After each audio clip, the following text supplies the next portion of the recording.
యేసంటే ఎవరో తెలుసా, ప్రేమంటే ఎవరో తెలుసా, దేవుడంటే ఎవరో తెలుసా, త్యాగమంటే ఎవరో తెలుసా. తెలుసుకో తెలుసుకో నేస్తమా. ప్రభు అయిన యేసుక్రీస్తు అతి శ్రేష్టమైన నామంలో మీకందరికీ వందనములు. పరిశుద్ధ గ్రంథమైన బైబిల్ నందు యోహాను సువార్త 12వ అధ్యాయము 37వ వచనములో మనం ఈ విధముగా చదువుచున్నాము. ఆయన వారి ఎదుట ఇన్ని సూచక క్రియలు చేసినను వారాయన యందు విశ్వాసముంచరైరి.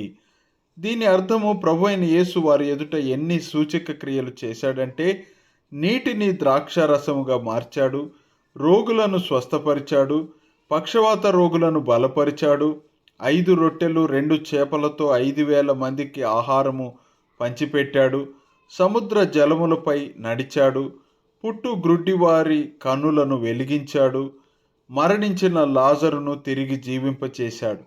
తన దైవత్వపు రుజువులను బయలుపరిచినప్పటికీ జనులు ఆయన యందు విశ్వాసముంచలేదు.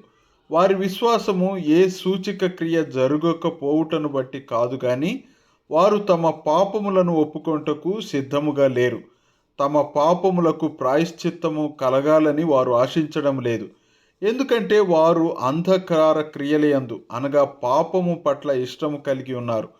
ఇప్పుడు ప్రభు అయిన యేసు యొక్క జననము, కార్యములు, మరణము, పునరుత్థానమును గూర్చిన అన్ని రుజువులు మన ముందు ఉన్నప్పటికీ జనులు ఆయన యందు విశ్వాసముంచుటకు ఇష్టపడుటలేదు. ప్రభువు చరిత్రను 2 భాగములుగా చేశాడు. క్రీస్తు పూర్వము, క్రీస్తు శకం. అనగా ప్రస్తుత క్రీస్తు శకములో ఆయన యందు విశ్వాసముంచకుండా నిన్నేమి ఆపుతున్నది? ఎందుకంటే దేవుని ప్రేమ ప్రభు అయిన యేసు ద్వారా వెల్లడి చేయబడినది. ఆయన యందు విశ్వాసముంచుట ద్వారా మీరు రక్షణ పొందవచ్చును. మేము దేవునికి చేసే ప్రార్థన ఇదే.